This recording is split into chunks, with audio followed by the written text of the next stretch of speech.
Mr. Salmon. What did we? I don't know why, but I Happy think New Year! Woo woo! we made it. We made it to 2026. Wasn't sure if we were gonna make it. Will we survive 2026? Only time will tell. I mean, 2026 started out with a bang, I so guess we'll I find out in doubt it. 2027. It did start out with a literal bang. Yep. Cool. Yay. Brandon Joy. looks frozen. I know. No, he doesn't. He just looks concerned. Well, my Teams has changed its view, and I can't do what I usually do. Ugh, I gotta figure this out. All right, Showing up. whatever. I don't know what. Hold on. I gotta. Boom. There we go. Okay. Our martini logo wasn't showing up on the thing because it was off. Nobody could see your team, so they just see us. They see us. Yeah, but Brandon can see it. I know. I like to see things I too. know you do. Oh, look at that. My mom's YouTube handle is now Karen Davison's Dogs. Oh, that's nice. Okay. Everybody's changing their thing. Well. New does year, that- new us, right? Does that mean that my mom's YouTube is actually just the dogs operating her YouTube since it's Karen's dogs? The dogs just- have glasses on. It's just Mira that's sitting away typing on the keyboard like. Anyway, we hope everybody had a good end of the year. My mom, the computer no. did this. Oh no, it started. The computers are taking over. Thank God. It's about They're time. changing usernames. They're You going know, crazy. what do? We blame the computer and the shuffler. The automatic We shuffler. do. We blame all the machines. All the machines. You know what? They can be blamed. It's fine. Blame them all until they take over. And anyway, well, we're back for another episode. So we ready to get this episode going? Let's do it. Let's get it going. Wow. All right, Brandon, Good count. thing we didn't start the show because that was a Lord of the Rings reference. All right. Well, Doesn't count. I'm back. All right. And 5, 4. Hey everyone, welcome to another episode of Cosmos with Cosmos. I'm Liz. Mike. Brandon. I was going to come up with a different name, but I couldn't You're do it. just gonna make up a random. Mike Opolis. You're Mike George's dogs. And we're back, kicking off 2026 here with a high in the sky for January. Of course, we got That's lots of good nice. stuff coming down the pipe. But pike. Pike. Pike. A lot of good stuff coming down to Christopher Pike. Okay, but things can go down pipes. But anyway, what are we drinking on this brand new year? Mike, you can go Oh, first. I thought you were gonna you start were with reaching. Brandon. You were reaching. Well, so I yeah, thought because you I were wanted to getting be fair. ready. Brandon, what are you drinking, Okay, man? we'll go. We never Brandon know first. who's going to go first until the main host says, and Mike or Brandon. true, Oh, that's okay. So I am, of course, beverage goblining it. So I have my sweet bun tea in a very nice mug. Hey, look at that mug. It's a good looking mug. And then I have the Blue Shift, which is blue curacao, lemonade, and vodka. Oh Ooh, wow! Nice. It looks like swimming nice in the color. Caribbean. That's what it looks like. Oh, Yeah, man. we made a version of that, sort of, with over Christmas. It was rum, blue curacao, and pineapple juice. And Adam enjoyed it. Tropical Yuletide. Are you Yeah. are you keeping your name, or are we doing which name are we doing? Because we're drinking the same. Oh, thing. you can. We're gonna. No, Oh, you have another I'll keep drink. mine. You have keep another drink. yours. Okay. Well, I am drinking the Gravitationally Unbound, which is basically just a mimosa because we forgot to drink our champagne on New Year's. So we're doing Happy it New Year. now. Oh yeah. I'm drinking the Punk Planet, also known as Ogle 2024 BLG 0516. Because, what do punks do? They drink champagne and orange juice. So cheers, everybody. There you go. What's your other drink What did though? Your punks other drink do? is different. What? You have another drink there. What's your other drink? Got Oh, one drink, that's yes. just apple cider and cinnamon whiskey. Oh. Oh well. Hey! All right, we got more people Susanna joining us George, in chat. 3096. To see who's in chat, check out The Hangover after the show, and we actually show you the chat on the stream. I don't know who Susanna George 3096 is. I don't know. We'll never know. What In are, the what are, meantime, what are pineapple quenchers? What does that mean? I don't Looking know. at the chat. I don't know what that is. We have lots of things that are happening. My mom's got some tea. Adam got his pineapple quencher. Well, it's got pineapple juice in it. Yeah. Yeah. That's true. Susanna, we've already discussed that YouTube is changing usernames randomly for some reason. I don't know. Anyway, but if you want more of this shenanigans, follow us on all the things at Cosmos with Cosmos, pretty much everywhere except for the Twitters, where it's at Drinking Cosmos. And the only thing, and like and subscribe. yeah, like and subscribe. like Down below, like us, subscribe to us, our share marketing it. manager Susanna would like for Share you to it. like and subscribe. Press And buttons. share it.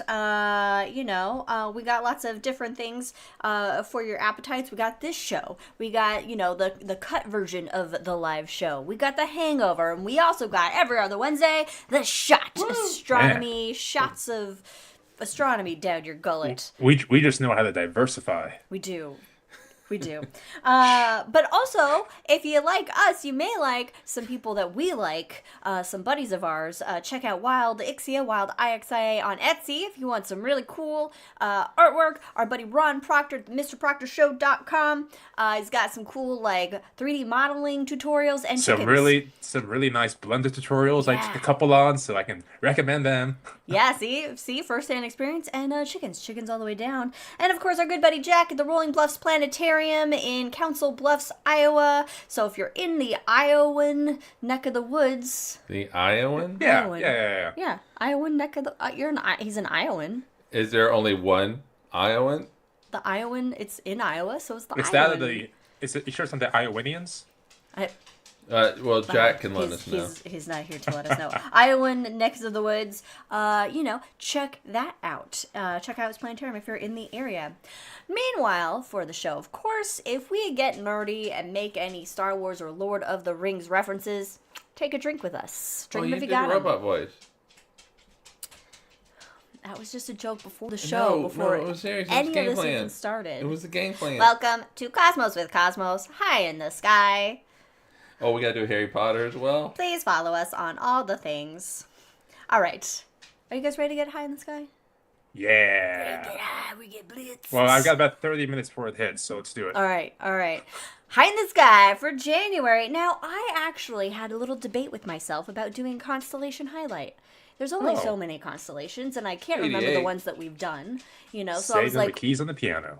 right, ooh, conspiracy. Yeah. There's a conspiracy in there somewhere. You I should don't know. write these down, though. Which one? I know. We really need to make a list. But you know what? At the end of the day, I decided to stick with the Constellation Highlight, and I'm kind of enjoying venturing down into the Southern Hemisphere for these, because living in the Northern Hemisphere, I'm not that familiar with these Southern Hemisphere constellations, and so it's kind of fun to learn stuff about them. So this month's Constellation Highlight, the first of the year, January 2026, that you can see in the Southern Hemisphere is Dorado. The chip? The chip? That's Doritos, and it's not El Dorado. Oh, it's Doritos. Doritos, Cool Ranch Edition. Yeah. No, It'd be great if it was Dorado. shaped like a Dorito chip. No, that's Capricorn. that's Capricorn. If Capricorn Yeah, it's like had the been- summer triangle, but a Dorito. Yeah. Dorado, actually, its name means dolphin fish, or Okay. also called, at least here, swordfish. Okay. So it is a fish of some sort. Swordfish. A swordfish, they Can- have the long sword noses. and Can they- you they go on eat it? battles. We can Is eat it swordfish, tasty? Is it right? crunchy? It's Cool Ranch. Oh. Yeah, it was no. borderline. We'll Colin. let pass. Were you trying to make a? He was making a Lord of the Rings reference. No, with Colin. not really. But I didn't land it, so we're gonna let that one pass. Okay, So yeah. it's not the right reference. Well, this constellation, it was first depicted by, or it was first kind of described by a Dutch astronomer, Petrus Plancius, who we have talked about on the show before and I remember that because his name sounds like a Harry Potter spell or a name, Well, Petrus Plancius. Do we have to take a drink? Susanna wants us to. No, it's not an official rule, but Susanna can take a drink every time we do a Harry Potter reference because they're rare. Petrus Plancius. It seems like it would be like a frozen spell, right? Like you're frozen frozen in spell? place. You're planted. Petrus, yeah, that makes frozen sense. in place. Petrified. Yeah, but they see? already have a freezing spell. I'm making a new That could be one. two. Oh, okay, well, you didn't let me finish. If you would have let me finish, you would have heard my question of how is this one going to be different from the petrified totalis one? You're making a new one. I don't know. You gotta have the details. It's different some way. I don't know Right. all the spells. But it was first depicted in Johann Bayer's Star Atlas Uranometry in 1603. So that's when it kind of was officially made part of the southern constellations in the sky.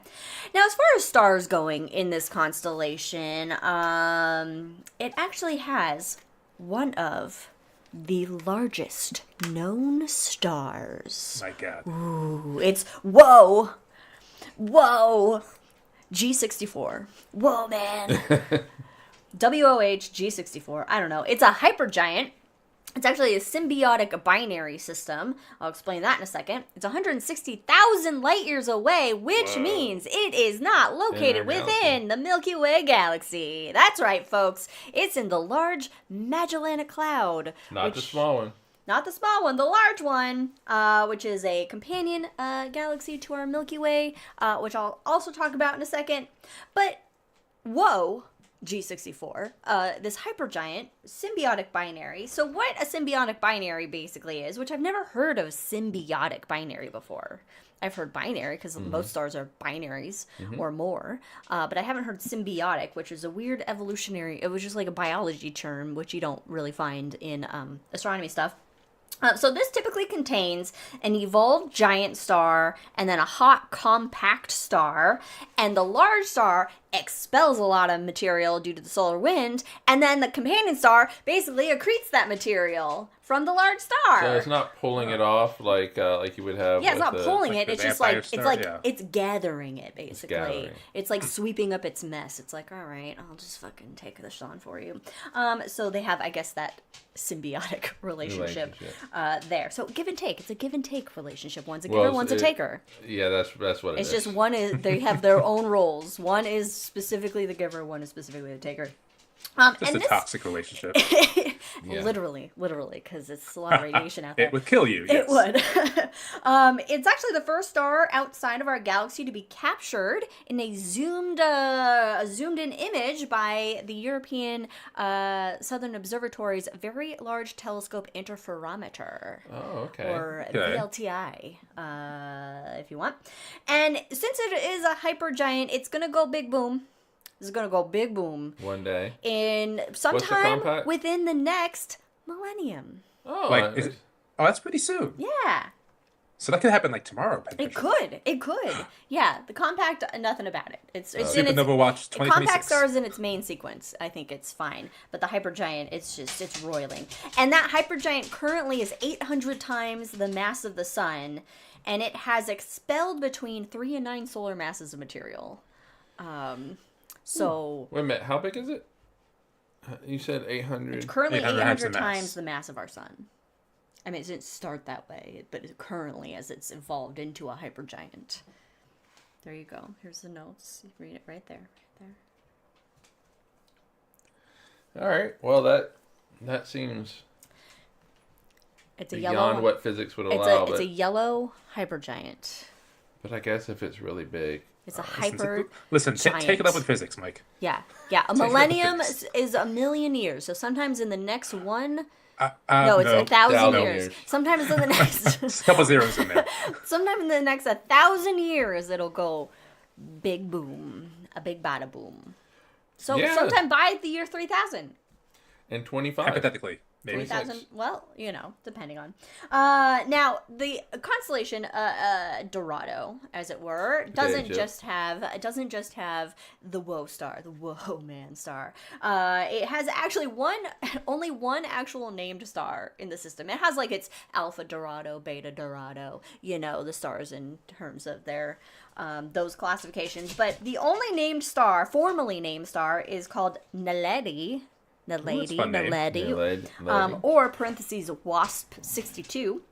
But don't worry, it won't sting yet. It's 573 light years away. It's an F main sequence star that's actually younger than the sun. Oh, okay. And it has a planet, which is a hot Jupiter. Yeah. In fact, Dorado, the constellation, only has, so far there's 2 stars that have planets within the constellation that we have found so far. Another star that I thought was interesting in the constellation is HE Okay, I'll do this one, robot. you. HE0437-5439. This is an unbound hypervelocity star, meaning it's going fast and it's not attached to anything. That's the name of my next album. I like it. I was gonna say this is the next iteration of the Fast and Furious movies. It's just the star fucking going fast through space. But this star is moving 723 kilometers per second. Mike, take it away with the American. 723 kilometers Per second. I'm gonna guess 400-ish. 400 miles Yes. an hour. 400 miles per hour or second? More miles per second. 400 miles per second. So It's it would going take, what, fast. 5 seconds to get across the U.S.? Yeah. Damn, that's a fucking bullet train 5, right 6 there. seconds. And it is, because of its speed, it's no longer gravitationally bound Hey! to the Milky Way. Hence my drink name, Gravitationally Unbound. All right. Which is what I'll be after a few mimosas. This star is 30. Are you going to float up? Yeah, I'm gonna start floating. Because It's of all, in- like, the all air? the bubbles. It's All like the in bubbles? Willy Wonka and the Chocolate Willy Wonka. Factory. Yeah, I'm Or gonna you start could have floating. Tiny bubbles. Yeah. Who sang that song? Somebody know. sing Tiny Bubbles. I don't know. Oh yeah, Katie in chat says the Sonic of the universe. Yeah, you gotta go fast. Gotta go fast. Gotta go fast. It's 30 fun. million years old, this star, which is pretty old. It's 200,000 light years away, and it's 9 times more massive than the sun. Just Okay. so currently it is in the Milky Way, but it will eventually leave the Milky Way because it's, again, not gravitationally bound because it's going too fast. It's reached escape velocity, as it Cool. were. Gotta love that. Now there's some deep Go ahead. sky stuff Go. in Dorado. One of those we've already mentioned, the Large Magellanic Cloud. This clown. Oh my God, the Large Magellanic Cloud. Oh no! That's terrifying. God, I hate clowns. That's and then you had to make it a sci-fi big one. movie. Sci-fi movie pitch. The Large Clowns from Magellanic Space. Clown. They have that. It's the sequel to Clowns from Space. Killer Clowns okay. from Space. Killer Yeah, that's the one. clowns and camels from space. Killer Clowns from Space 2, The Large Magellanic Clown. Boogaloo.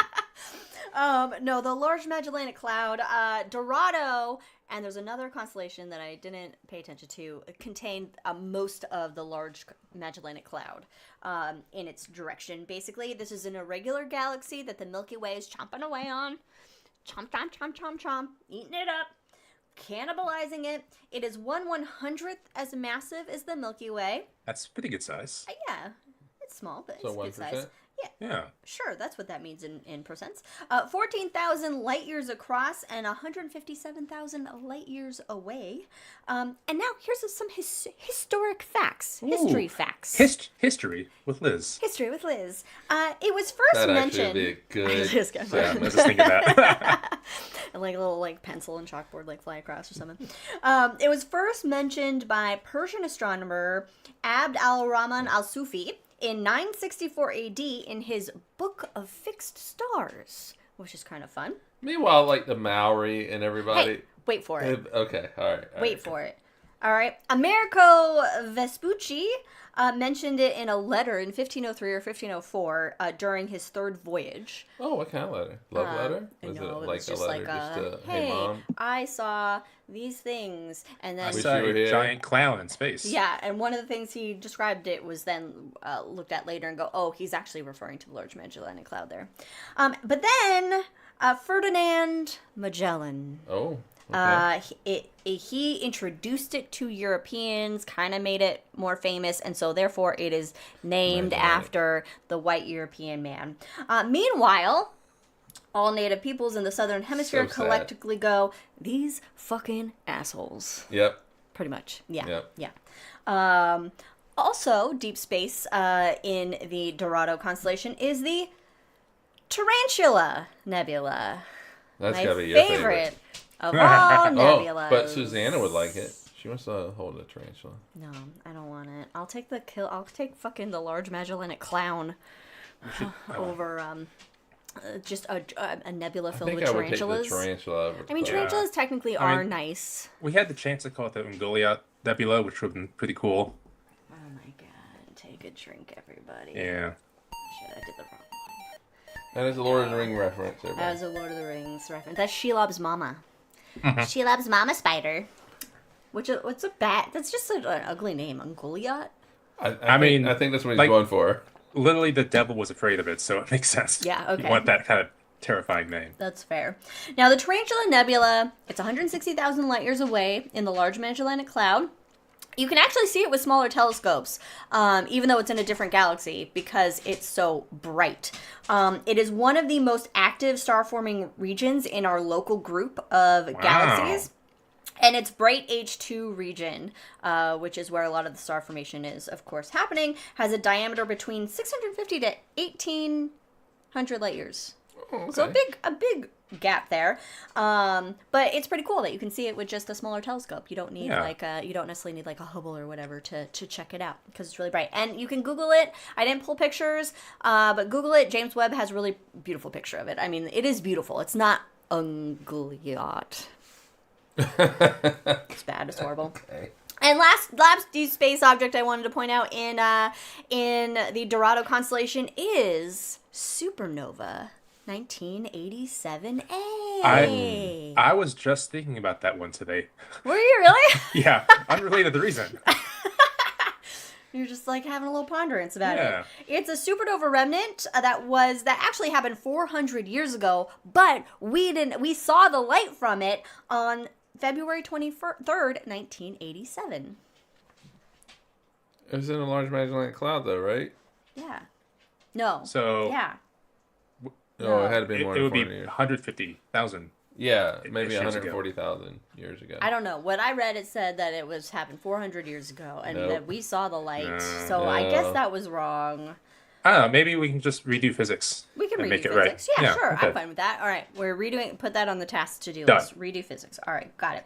Now, as far as mythology goes for Dorado, there is none. Zero. It comes from the Dorito plant Yeah. in the sky. Once upon a time, there was a cool ranch, and I don't know why I'm obsessed with the cool ranch version. Oh, it is the most visible. It's the first supernova visible since Kepler's supernova in 1604. 400 years ago. Oh, okay. There we So go. that's what happened. Got it. It happened way longer than that. Yeah. But, space is big, and it takes a long time for that light to reach us. So many things have happened in the universe that we haven't even seen yet. You just wouldn't believe how much stuff has happened. Yeah, there's actually even parts of the universe that we've never seen. Yeah, a lot. Yeah. And A lot of it. And somewhere is the second season of Firefly. We'll just never see it. So much stuff going on. It's out there. It's out there. So the Small Magellanic Could be in a Cloud is parallel. not into the Dorito chip? No, the large one is. The small one's elsewhere.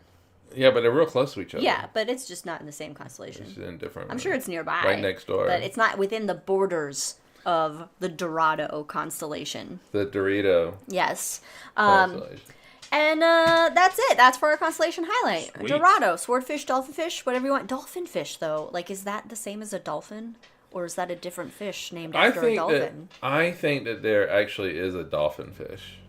Okay, we'll leave it to chat, to Google. Oh, no, The world may never know.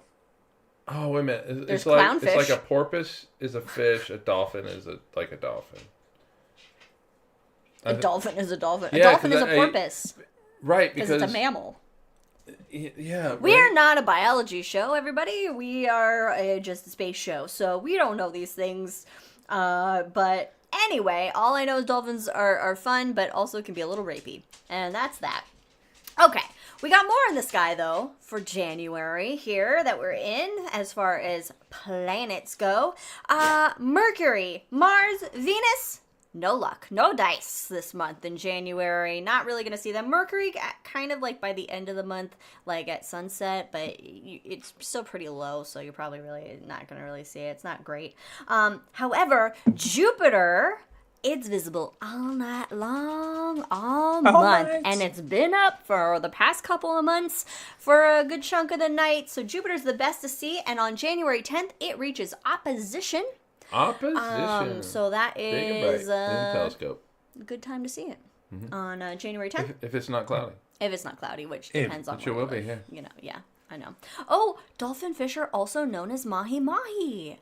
So I've eaten dolphin fish. Mahi-mahi tacos, dolphin fish tacos. Pretty Yeah. good. Pretty good. Yeah, they're good. Pretty They're good stuff. Saturn, Early evening, it'll be up. It'll set before midnight, but still, good time to see Okay. it this month in January. And it'll be in the same, if you have binoculars, it'll be in the same binocular view, as Neptune. Oh, I thought you had Uranus in the notes. I do Neptune. have Uranus in the notes, actually. You know what? We really don't ever bring up Uranus and Neptune and where they are and when they're Yeah. visible because you can't see them with just your eyeballs. You need at least binoculars, at the very least, binoculars to see them. And then they just kind of look like blue Yeah. stars, kind of. Like whenever you take a telescope binoculars to the sky, like, oh, I'm gonna go find a planet. Yeah, there's a lot of lights up there. There's a lot of lights up there. It's a lot. It's hard to deal. But Don't follow the light. All right. okay. But the good news is that if you find Saturn, then whip out those binoculars if you got them. Got 'em. And you will be able to see Neptune within the same view. I did want to highlight Uranus this month. If you have binoculars for Uranus, it's in Taurus, just south of the Pleiades or the Seven Sisters. It looks like a little tiny, tiny mini dipper. Like a tiny little dipper. Itty bitty dipper. And it'll be visible most of the night during January. So you can try and find Uranus. I just wanted to say it the other way. What are you watching? I'm watching the dogs. I know, our dogs are playing right now. All right, now January has a few celestial events. It's not too active of a month in terms of what's going on in the sky, though. We just had a full moon on the 3rd of January. It's a full wolf moon, or the moon after Yule. However, my favorite nickname for this full moon is from the Cree tribe, and they call it the frost exploding moon. Like as frost crackles and stuff. That's cool. I just find that to be really fun. Now, this was something really interesting that I wanted to point out. In early January, I don't have a specific dates, just early January. So now, when this podcast, when you're watching it now, or when it comes out next weekend, there is a star halo around the star Mirfak in Perseus. Basically, the outer rim of the Milky Way runs through Perseus, and there's a ton of star clusters in the area. And so the largest of these star clusters is going to surround Mirfak, and you can see it with your naked eyes. Like, I guess it just looks like a little, like this star has a little extra halo Oh, cool. around it. So I thought that was kind of like a neat thing to see. Yes, Mirfak. Also in Perseus. Now, Perseus is really more of a fall-time constellation, but it's still visible now, just later in the evening, and then it's going to be going on its westward journey out of our nighttime sky as we head deeper into spring. But the brightest star in the constellation Perseus is in Medusa's head, because Perseus is carrying Medusa's head, of course. And that is the star Algol, the demon star. And it's actually going to be doing this like brightening thing. It's going to have a 10-hour period every 2 days where it dims and then re-brightens by a third. Yeah, it's a variable star. It's the most famous variable star. Oh, well, this seemed to highlight it as if it was doing something extra. Oh. It was doing a little extra dimming and re-brightening. I don't know. But anyway, Yeah, watch back in the day, they wouldn't look at it when it was bright because it was supposed to bring bad luck. We'll go out and look at it. Stare the demon right in the We can't fucking get any more eyes. bad luck than there is right now, so fuck it. That's true. That's true. Now we do have a meteor shower watch. The Beep, beep, first- beep, beep, beep, beep. Yes, thank you. Meteor shower. I'm just gonna do robot voice now. Meteor shower watch 2025. Now the peak already happened for this meteor shower. It's the quadrantids. Say it with confidence and The just go with it. quadrantins. Federico's not Jesus, listening. this is a horrible.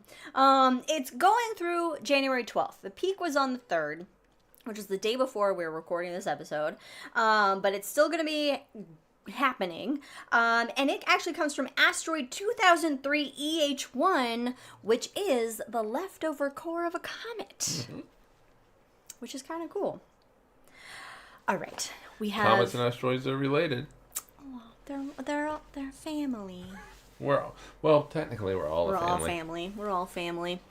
Now, I did want to do a new little segment behind the sky, because we got every year for Christmas we get a calendar for the next year, a space calendar, and this year we got a calendar that has some like this day this happened in astronomy history. And so I thought, I'm going to do this month in astronomy history. Hey, there you go. Now we need theme music. Bam, bam, bam, bam. Reach out to Ron. Yeah. All right. So this month, January in astronomy history, on the 1st, it was the 225th anniversary of Giuseppe Piazza's discovery of Ceres. So the first asteroid really wish discovered, and Federico now were the listening. first dwarf planet. Technically, they found it. They called it a planet. They did call it a planet because they thought that there should be a planet in between Mars and Jupiter, and they never found one. But they found some other cool objects that we now know are asteroids and some dwarf planets out there. So Ceres discovered 225 years ago this month.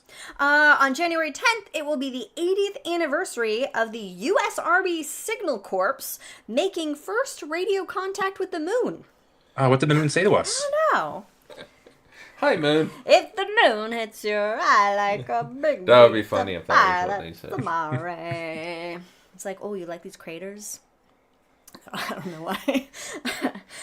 Now, I didn't look into, I didn't actually research this further, other than the U.S. Army Signal Corps is responsible for, like, communications. Is it corpse and or stuff. core? Oh, Or core. You know what? I'm going to say it like it's spelled. Corpse. Because they produce a lot of them. yeah, Well look done. at you, Army Signal people. So I don't know how they made Well, the radio Army contact Corps. with the moon, but they did. Now, the 23rd of January will be the 40th anniversary of Voyager's flyby of Uranus, where it went, hey, bye. And that's the last time we went to Uranus, That is. and the only time we went to Uranus.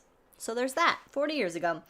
And on the 28th of January, it will be the 40th anniversary of the Challenger explosion. Oh, on the same day Uranus? No, 28th, on the 28th. Uranus was the It was- 23rd. 23rd. It was the same. It was the same time frame though, because as they were getting press releases out about Uranus, the Challenger happened, and Yeah. no one cared about the flyby of Uranus at that point. Poor I know Uranus. exactly where I was at that time. So apparently the fourth Thursday of every January is NASA's Day of Remembrance. So everybody take a drink to the Challenger. Yeah, and the Astronauts. day of remembrance is when they remember all the astronauts lost: Apollo 1 fire, Columbia Challenger, and the cosmonauts that lost their lives as well. Well, that's nice. We include the cosmonauts. Yeah, actually, at Kennedy Space Center, they have this huge wall dedicated to all the names, but the vast majority of the area is blank for quote potential future names. But it just shows you they are they understand the impact. So it's a nice memorial. Space exploration is hard. It's dangerous. And we're on you know what? We're just figuring Ad it Astra. out. We're just Yeah, I figuring mean, it you're out. literally sitting on a controlled explosion. Going up, and if you're coming in like Columbia and you lose one of or a few of those tiles, you're letting in a lot of hot air, and it disintegrated Columbia. But you know what? Everybody that is brave enough to sit on that rocket, they know what they're getting into, and they're prepared. Oh, and they completely know what they're getting into. I'm sure they Yeah. wouldn't. And we're about ready to change their send minds. astronauts back to the moon with Artemis 2 Yeah, are those 2 launches hopefully first quarter of next year? this year.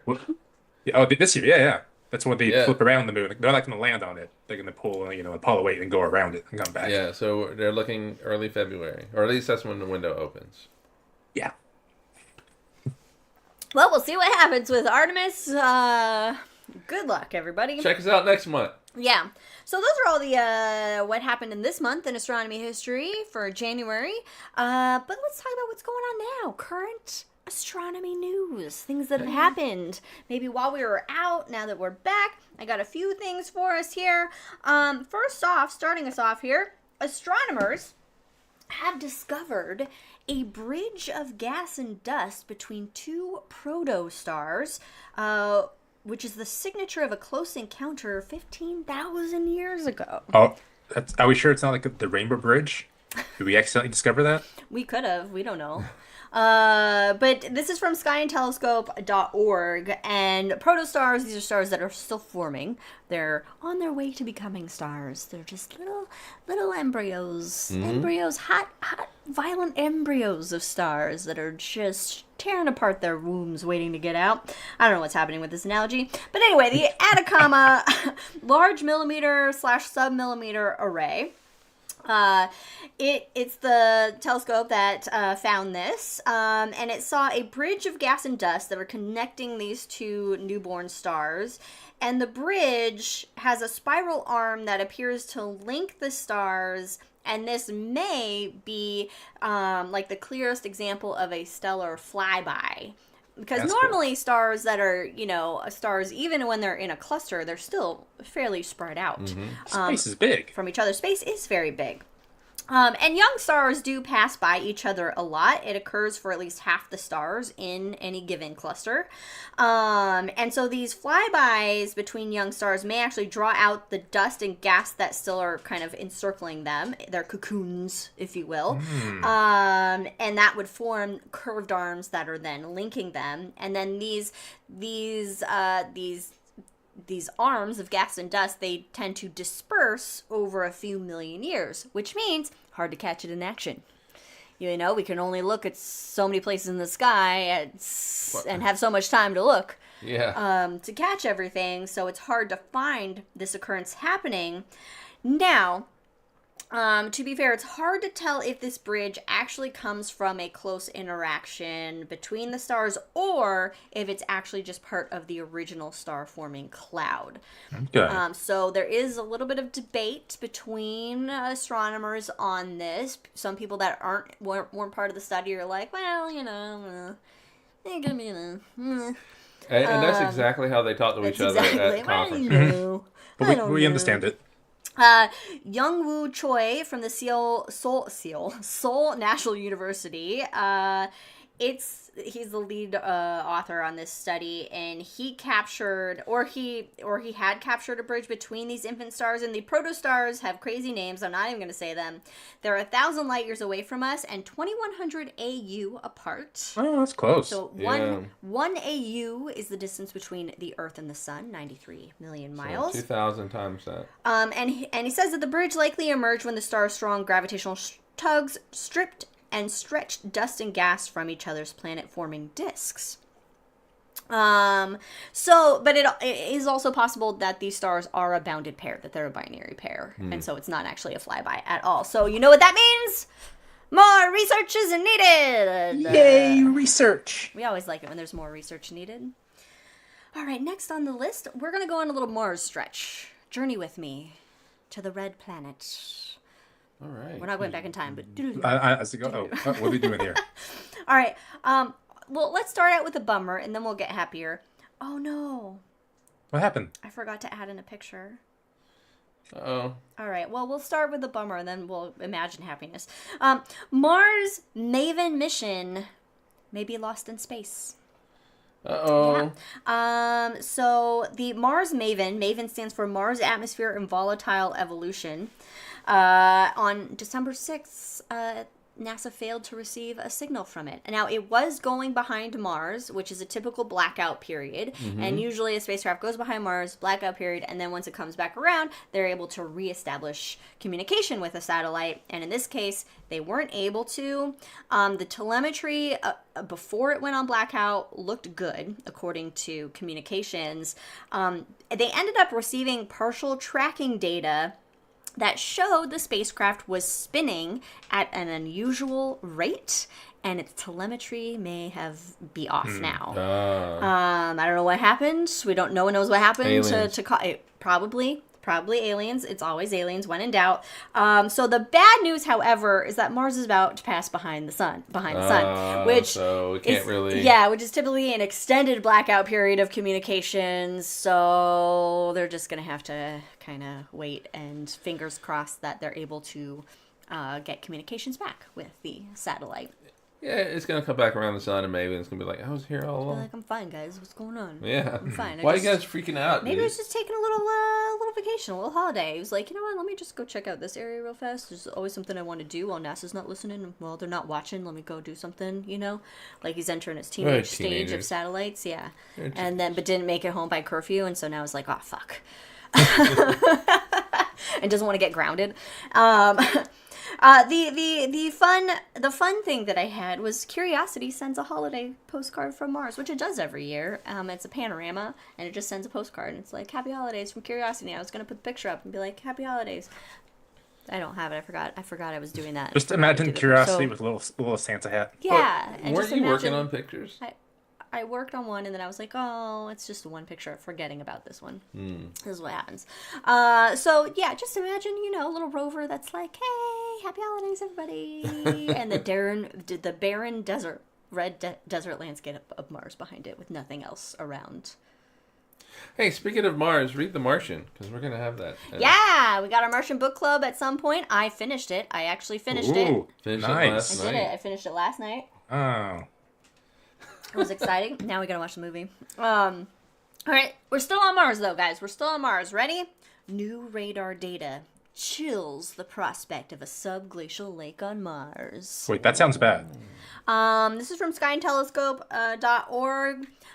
There is on the solar polar ice cap. It has been suspected that there is a subglacial lake about a mile below the polar ice cap. And that comes from 2018 data from the Mars Advanced Radar for Subsurface and Ionosphere Sounding, or MARSIS instrument that is on the European Space Agency's Mars Express orbiter. And so what they saw was this highly reflective radar signal that was originating deep underground, and water is very reflective. Very reflective. Very reflective. So it reflects radar strongly. And so the hypothesis was that it's an underground salty lake because it would need to be very salty to stay liquid at the cold temperatures that it would be experiencing. And guess what? We find this shit on Earth all the time. So it's possible that this could be present on Mars. However, new data has come through. Oh, okay. New data. From the NASA's Mars Reconnaissance Orbiter. MRO. Or the MRO. Now, here's the thing with the MRO, okay? Here's the thing, everybody. The front of the spacecraft. That's your prime real estate on a spacecraft. So you know what that has? Cameras, because we want to see some cool-ass fucking pictures of Mars. The back of the spacecraft, not prime real estate, has radar antennas. It has the shallow radar, or SHARAD. But what is it? SHARAD, SHARAD, SHARAD, SHARAD. SHARAD. Shallow radar. And it actually has a higher frequency than the MARSIS instrument, which means better resolution, basically. However, because it's on the back of the spacecraft and not the front of the spacecraft, they got to do some funky shit with the spacecraft to collect this data. To actually observe, to get to study that polar region, they gotta do a roll. They gotta roll the motherfucker. Yeah. Nice. So it's the maneuver is called the Very Large Roll. I love astronomers so much. Can we? Jesus. The Very Large Roll. So basically, they turn the spacecraft on its side, allowing them to beam the radar signal directly to the planet for a stronger return. Now, this is tricky because it also rolls the solar panels. And what happens if you roll solar panels away from the sun? You lose power. Not great. So they had to do this at night. But not only did they have to do this at night, they had to do it when darkness was over the poles, which means they had to do it on the winter solstice. They had one chance, this one time. Yeah, one shot. Limited window to collect the data they needed. So they By did the way, this. Mars is a tilt very similar to Earth's tilt, so it has seasons like us, but twice as long. Yeah. So the North Pole and the South Pole will go into darkness during their winter times, respective winter times. Yeah. I'm just giving context. Thank you. I appreciate that. It is. It's very similar to Earth. So it did this. It did it successfully. It got it measured some data, and it got a very weak, faint signal. And this indicated to them that it is largely possible that there isn't a subglacial lake under the South Polar Cap. That maybe Marsus only saw like a localized anomaly that was like a patch of smooth surface, but it's not settled yet because maybe Sherrod on MRO just couldn't detect it. That it just didn't actually have a strong enough signal. Sounds like, Liz, we need more research. We need more research to the rescue. Yes. But this roll maneuver, because they've done it and it was successful, the very large roll, that they could actually use it to study other areas on Mars as well for radar. They're just now figuring this out with MRO? They don't like to roll things, all right? They don't like to make the spacecraft MRO's move been there for like in decades. ways that it shouldn't be moving. You know what happens? If you don't get the power of the solar panels, that spacecraft just falls out of orbit. It just falls immediately. That's physics. That's a new physics we discovered. Yeah, it stops and then it just stops straight down and it just falls. So it's a precise. No, I mean, and we call that the very large drop. Very large drop. So the very large roll doesn't succeed. Very large drop is next. VLD. The VLD. The VLR. You don't got the VLR, you VLD. Yeah. It's my next t-shirt. Anyway. So, cool. Neat things happening with Mars. All right, venturing away from Mars now. Oh, hold on. Oh. Okay, so the most distant spacecraft we have out there is Voyager spacecraft.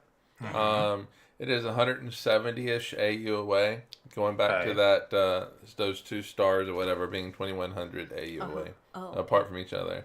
So it's like not even a what? Not even like a. It's a very. It's small like fraction. 15 times the distance between the Voyager and the Sun, basically. So really, really far out there. Yeah, far out there. Space is big. But really close to each other too. That was us going back in time. Leaving our solar system now, astronomers measure both mass and distance of a rogue planet for the first time. Woo-hoo. Oh yeah, this is from phys.org. So this new rogue planet, it was identified, and unlike previously identified rogue planets, astronomers were able to calculate both its mass and distance from Earth. This is tricky with rogue planets because typically to determine the mass and distance of a planet, you need like a host star to help with that. Having a star that a planet is orbiting around, it helps a lot with math of things. And this rogue planet, it doesn't have a host star because it's rogue. Yeah, it's like, Kepler, fuck the system. Kepler gave you the whole fun, and Kepler and Newton, they gave you the whole thing. I wonder what they would be like if they were together at a party. Well, Newton would be sitting in a corner being grumpy. He'd want to leave, and Kepler wouldn't be that much better off. So they would probably just avoid each other. Yeah. But if Kepler brought his moose and jet, maybe. Well, that wasn't Kepler. Different guy. No, that was Tycho. That was Tycho. That's right. That was Tycho. I forgot. Tycho was a crazy one. Probably mercury poisoning. Anyway, the only way so far that astronomers have been able to detect rogue planets is through a process called microlensing events. These are which is a slight gravitational effect on an object by background light. So light from a distant star, not the star of the rogue planet, because again, these are rogue planets, they don't have a star. Light from a distant star suddenly appears magnified to an observer, to us, and then microlensing can allow for the calculation of the mass by the object passing in front of the star by analyzing how much light was bent and magnified. But the mass can't necessarily be certain because a microlensing light curve can result from different combinations of mass and distance. So it's not necessarily like the most accurate thing. But it gives you like an estimate. Estimates and more importantly like estimate ranges, things like that. So minimum sizes, maximum sizes. Yeah, so you got a range. You got some idea of what this rogue planet is like. Now, this particular rogue planet of the story, its microlensing effect was observed by multiple telescopes on Earth, as well as the space-based telescope Gaia. And it was two different groups actually named this object, so it has two different names that are just ridiculous. I'm not even gonna. They're letters and numbers, and it's crazy. Ogle 2024 BGE 0516. That's one of them. Yes. Yeah. What's the other The other one? one's the KMT one. Okay. So the KMT timing. 2024. What is it? BLG BLG 0792 0792. 0792. Yeah. There you go. So the timing event was particularly helpful of this. Gaia was in a really good position to allow measurements that enabled the calculations of the planet's distance, because they could use the geometry of Gaia to help with those calculations. So the observations from two different points and a slight difference in timing of the light signal allowed the team to calculate the microlensing parallax and determine the distance. And it turns out this planet has a mass of around 22% that of Jupiter, just under the mass of Saturn. And they calculated the planet to be around basically 10,000 light years away, just under 10,000 light years away. Okay. Or 3,000 parsecs if you want that. Is it coming right toward us? Coming right toward? No, I don't think so. Spectral We'll be analysis here next week. also found that the star it passed in front of was a red giant. So we learned something about the star that has no relation to the planet. Nice. So it's like a 2-for-1. Nice. Yes. I have an idea for a hangover topic, a very quick subject. So remind me about Rogue Planet, and make sure Katie sticks around. Okay. Katie, you gotta stick around. Why don't you write this down? We gotta remember. I'm not gonna forget this one. This one's good. We must remember. Then why do we have to remember it? All right. Rogue Planet. Now, you may have checked out a shot of ours where Brandon talked about 3I Atlas comet. 3I? Is it 3I Atlas? Yep. Yeah. Yeah. Because I's interstellar. Oh. And it's the Interstellar third one. objects. Though it's been It's the discovered. third interstellar object. For more on that, check out our shot. Our shot on it. Okay, yes. So this interstellar object, 3I Atlas, first discovered in July 1st of 2025. It got a lot of attention. And part of that attention was, without fail, aliens. Of course, it's always aliens. Aliens are involved. There's techno-signatures. Aliens. The aliens with that got Maven. That's what happened. They're taking out our satellites. It's just science. One Mars orbiter at a time. It's just science, folks. So, some people were like, okay, maybe somehow there's evidence of technologically advanced civilizations. There's like a techno signature with this comet or this interstellar object or whatever the fuck it is. Why do we do this? Because we can and we want to. That's why. It's always aliens, because we want it to be. We're desperately hoping one day it will actually be aliens. Completely overthink stuff. We do. But it's fun to think about if it's aliens. Is there like an internet rule of if something new has happened in space, so it's aliens? You know, like you have, I can't remember the rules off the top of my head, but you know, there's a list of rules, and maybe there's one for aliens. It's step 1, aliens, and then step 2, Science whatever stuff. science that Real makes stuff. that proves it not to be aliens. Aliens. So the observations were made at the 100-meter Green Bank Telescope, which is part of Maryland. but part of the Breakthrough Listen program, which is designed to look for signs of alien life. Listen. So 6 months have passed since the discovery of this interstellar object, and a lot of data has been taken in various wavelengths like radio, infrared, X-ray, optical, and everybody has analyzed this shit. And aliens. according to SETI, the search for extraterrestrial Aliens. intelligence, It's there. none of these observations have resulted in evidence of techno-signatures. It's a conspiracy, folks. So it's a not- conspiracy. it's They not have the aliens. data. It's aliens. We have pictures of the little green guys on the little comet spaceship. Why would they be green? I don't know. Maybe they're It's plant-based. always green. And they have the big heads and the big eyes. You know, the color would determine on their star, right? The parent star and the atmosphere of their planet would determine the color. Yeah, and one of them is named Rocky, and he has jazz hands. Why is his name Rocky, and why does he have jazz hands? This is a children's book. It's not a children's book. Rocky the Jazz Hands. Oh wait, are you thinking of Rocky? Okay. No, it's a book that you need to read, Liz. Okay. It is. It's I one told I haven't you read should yet. read it. All right. Reference: I do not understand. Okay, so basically, if you heard anything in the news or read anything in the news about this interstellar object possibly being connected with aliens, nope, not happening. Data doesn't show it. No techno-signatures with 3I Atlas. Always follow the data. Now, let's go to something else that's also Aliens? a thing that has been suggested as being magical or whatever. Okay. The Star of Bethlehem might have actually been a comet described in an ancient Chinese text. This comes from phys.org. So we've all heard of the Star of Bethlehem, right? It's like a thing. It's a magic. Some people have said it's like a planet or whatever, but it hasn't behaved in a way. The descriptions of it don't really show that it behaved in an astronomical way. It was the twinkle in God's eye. What else do you need? That's what it is. He winked. Come on, guys. He winked. There's- And Jesus was born from. There's a book on this. There's a whole book on this. All right, so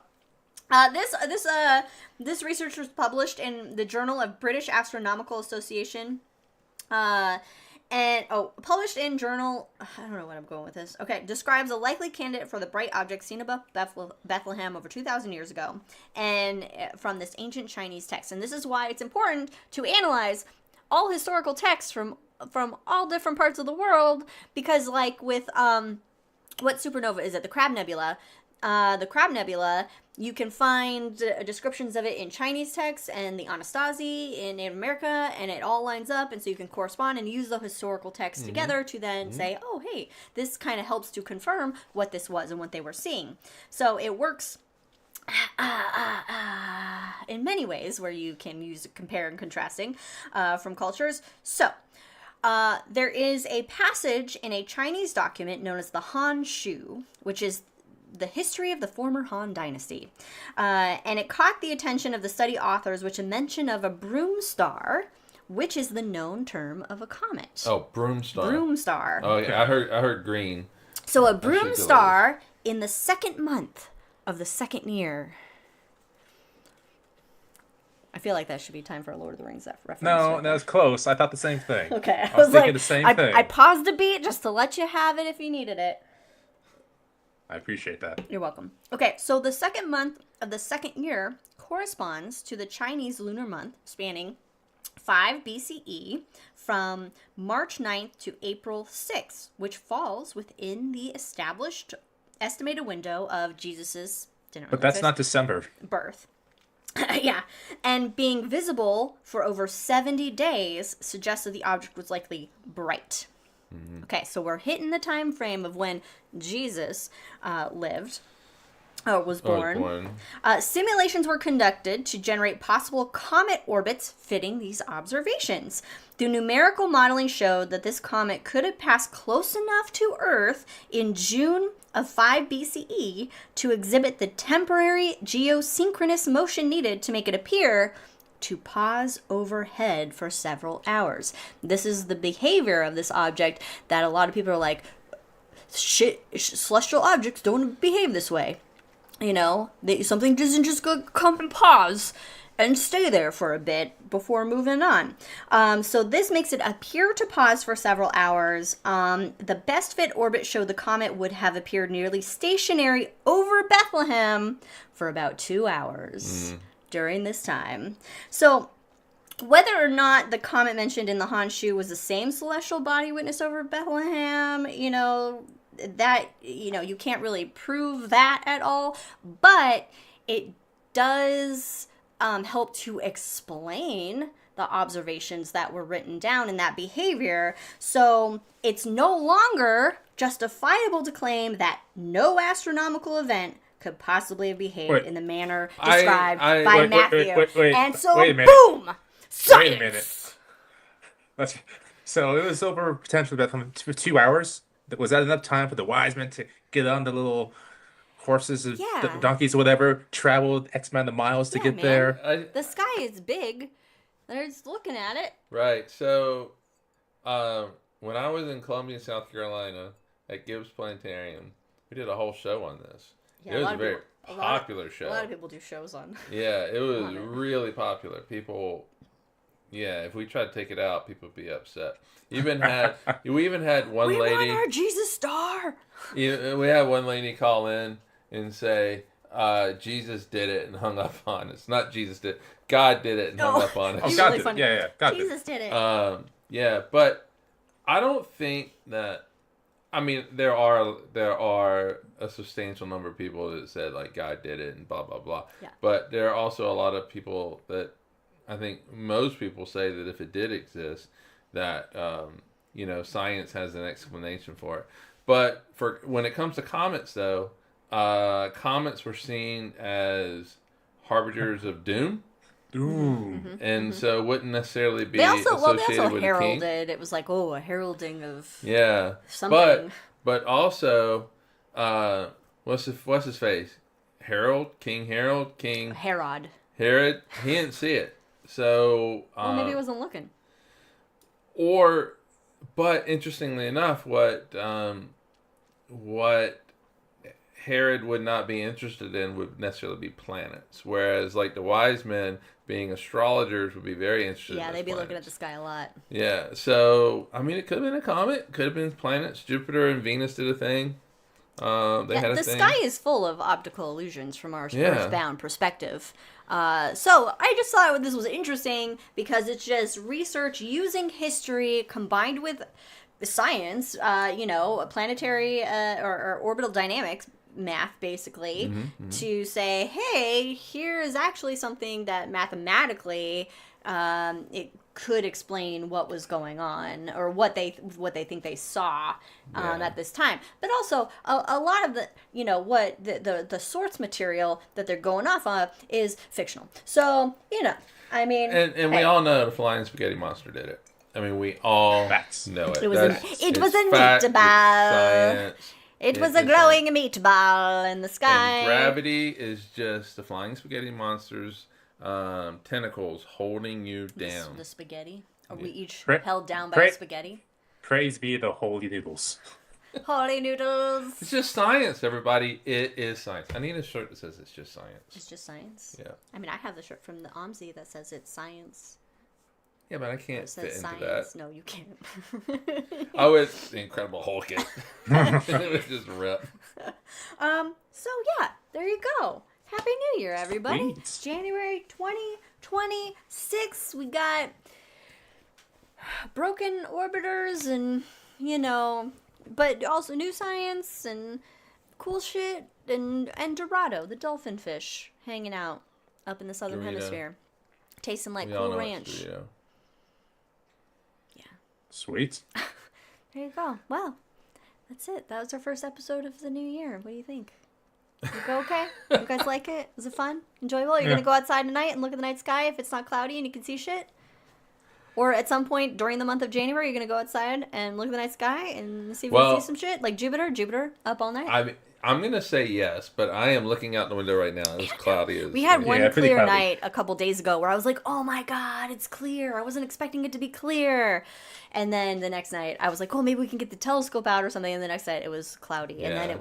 it started raining. So I was like, well, And we've had so much fog, and I don't know if it's just something that I haven't quite noticed as much, The or fog? if it was the fact that Susanna says that like all fog is like murder fog. No, And it's so- definitely an increase in murder fog, I would Yeah. say. So it's like maybe that's the reason why I've noticed all the fog that we've Yeah. had. Murder. The hills are alive with ghosts in the fog. There's a lot of ghosts. Hills in are the fog. alive with ghosts. Anyway, thanks for joining us, everybody, on this episode of Cosmos High in the Sky for January of 2026. First episode of the new year. We will be back at you in a couple weeks with a episode about flat. Are we going Nope, flat? nope, We're nope. not going flat. Nope. No, Not it flat. was in the notes. Is it in the notes? I wasn't. Look, I only read the part of the notes that I did. Yeah, it's in the bottom of the notes. You can see what the show's all about. Yeah. Oh, the Earth is really old, but not too old. That will be the age of the Earth. Will be our next episode in a couple weeks. We're spoiler right now. 42 Earth units old. 42 Earth units. Or it's 56 or 57. Oh, you should have worn your mask shirt. That says the answer's 42. Yeah, but I wore it You yesterday. I had to wash it. Yeah. Anyway, check us out on all the things. Cosmos with the Cosmos. Pretty much everywhere that matters, really. And our episodes of The Shot coming out every other Wednesday. We will have a new one out for you on the following Wednesday. We just had one on the 31st. Today. So we will have one in a couple, whatever time frame that is, so stick around for those. Also, check out The Hangover, which we will be doing right after the show. We're going to talk about Rogue Planet. If you're not listening or watching us live, then you can check out the episodes of The Hangover on YouTube. So, stay frosty, my friends. Cheers, everybody. Happy New Year. Bye. Bye. I hope you guys have a great 2026. Cheers. All right, if you're with us now, stick around. We will be right back with The Hangover. We're going to...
Oh, that would do it.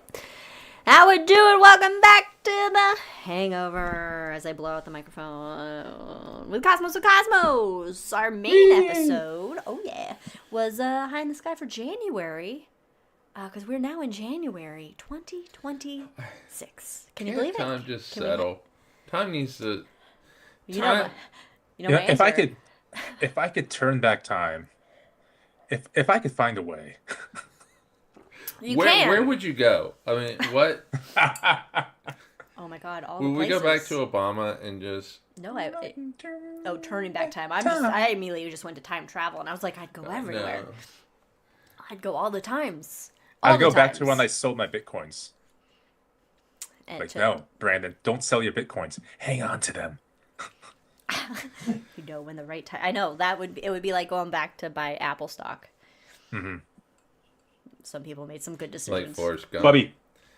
I just bought his stock in his apple orchard in California. Apple orchard. Oh, Mr. Mr. Frodo. I know, you little pupset. Little pupset. Oh, buddy. God, I love his ears. Just has such cute little fluff ears. Oh, you go, Okay, God, folks. Mr. Frodo. Okay, buddy. There you go. Okay. All right. I think he's better.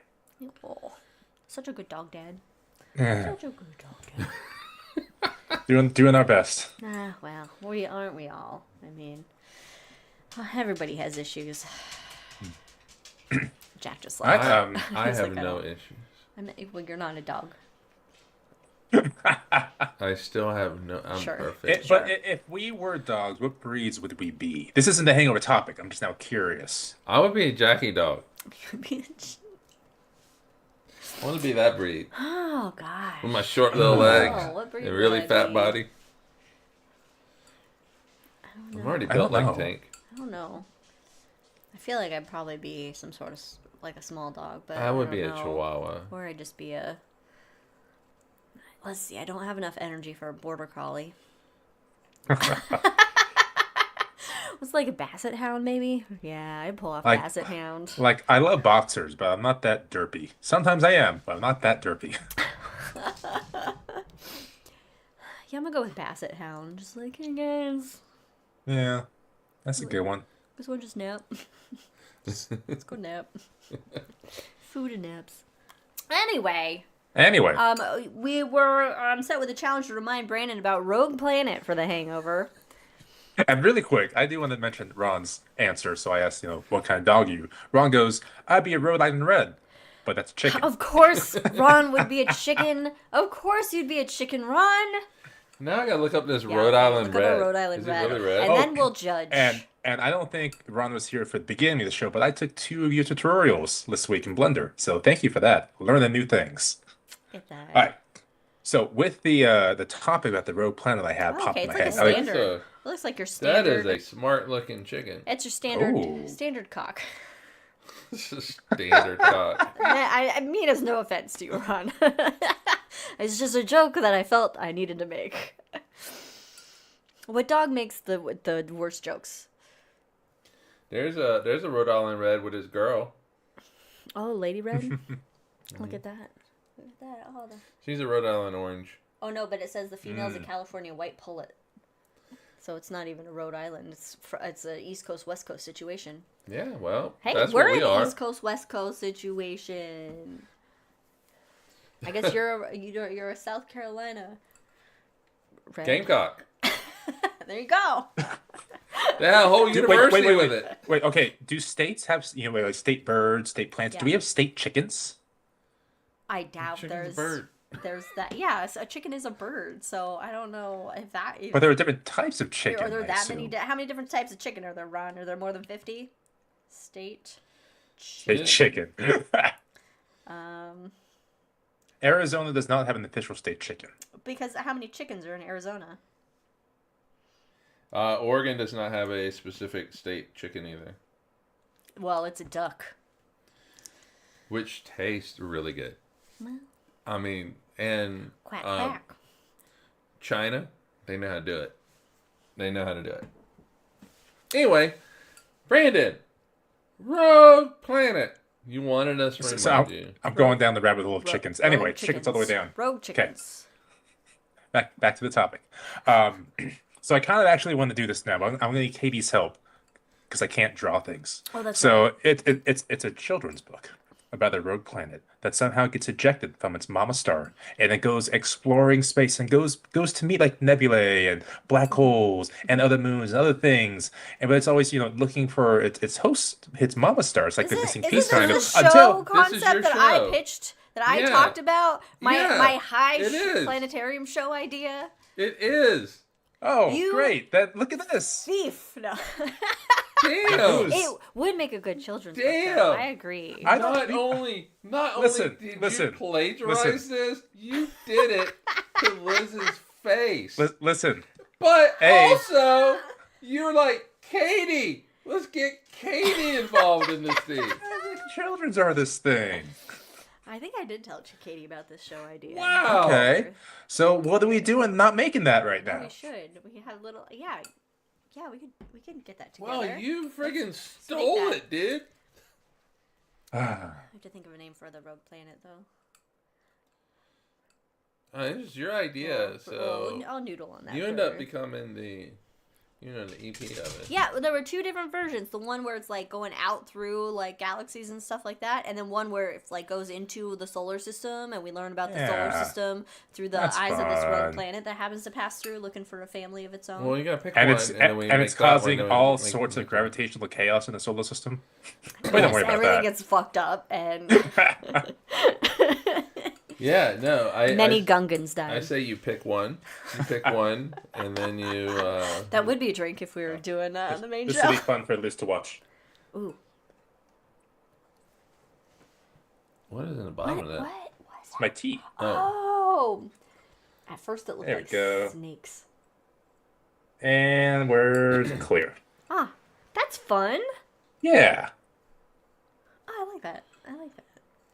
Anyway. Okay, Anyway, so that was Show the rogue idea planet. thief. That was the rogue planet. Show idea thief. Nothing's original anymore anyway. That was original, That's and true. then you stole it. No, I'm sure there's somebody else that's done it or thought about it or whatever.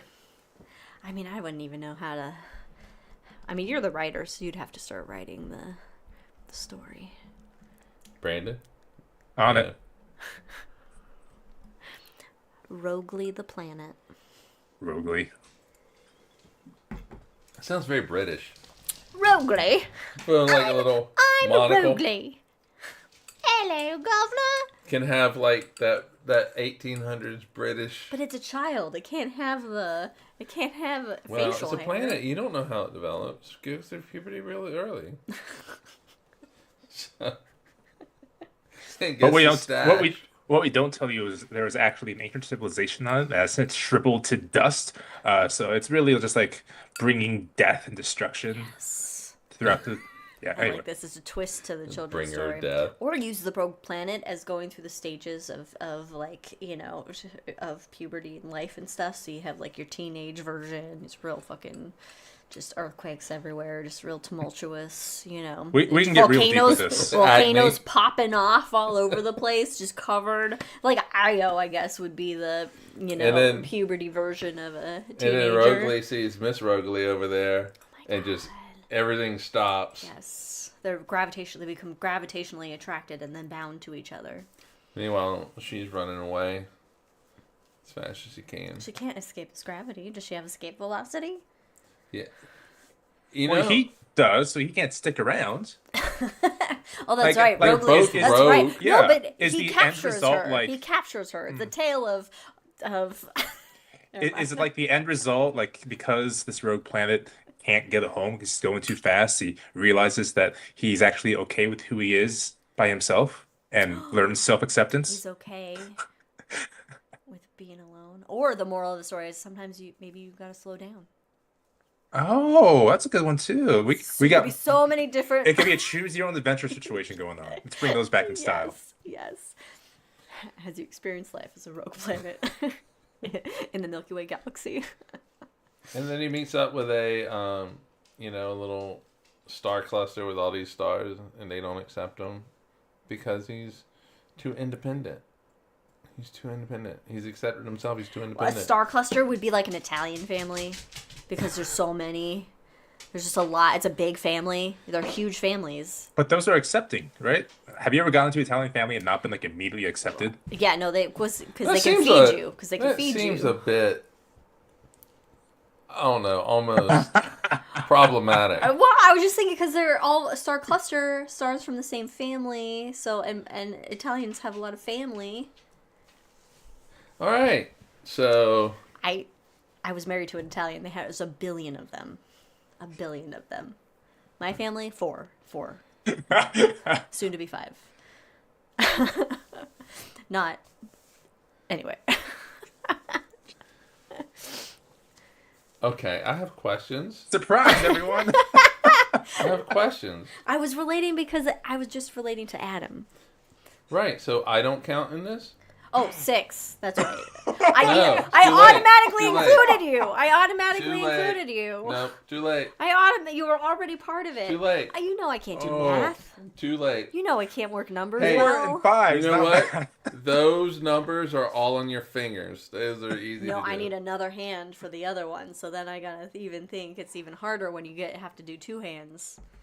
Well, I thought I was already on this hand. Yes, I guess I- I'm not. All right, I see how it is, everybody. Anyway, you're part Italian. is You my have a last billion members in podcast. your family too. What? You're part Italian. You have a billion members in your family. No, I don't. I only have Let's 4. okay, here- Soon to be 5. Here is the example is tell us about 5 when you soon to be go to 4. Rochester and you're cooking and eating the food that you would have. Yeah, so there was my dad's mom actually had a bigger family than my dad's dad. So, yeah, so and that was the Italian side of my dad's dad. And what food did you eat? When I went to Rochester, it was Italian food because it was Italy, but because they were Italian, but it wasn't like a big, huge family. Were there more than 6 people? Oh, that seems really arbitrary. No. All right, so mom and dad and 4. Yeah. It was less than 6. Oh. Okay. All right. Fine.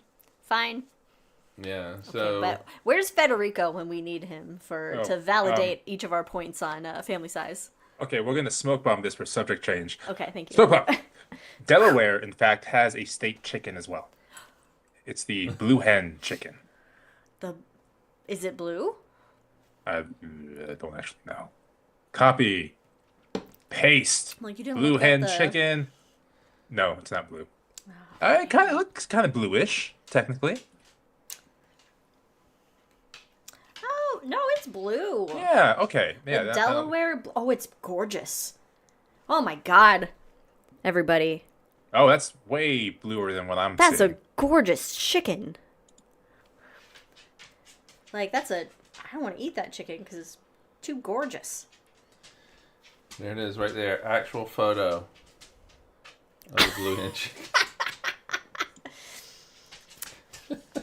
What? There was Accurate. there was a regiment in the Revolutionary War that called themselves the Sons of the Blue Hen. Not intimidating at all. Like, oh, watch out! The Sons of the Blue Hen are coming. That's the sequel to Sons of Anarchy. That's the Sons yeah. of the Blue Hen. I wouldn't mind having that chicken in our backyard. That's very pretty. That's very. Ron pretty. has some blue hens, guys. Ooh, yeah. That's delightful. There's blue dogs in Chernobyl. Yes, but because they were getting into the porta potties.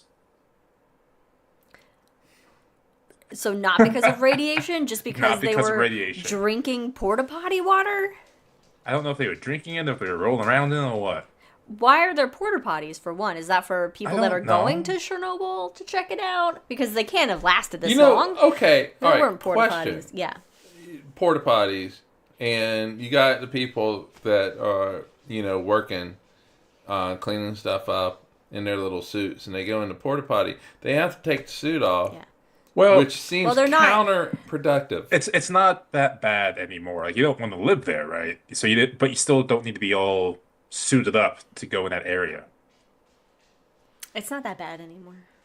You can live there. You It's know, fine. you got all Yeah, these. you don't. You don't want Rent's to live real there cheap. for sure. Rent's for real sure, cheap. For sure, don't want to live there. Apparently, the dogs Oh, were cleaning fluid. rolling around in cleaning fluid. Oh, okay. Okay, so they had to deal with radiation and cleaning fluid. Well, they're left on their own.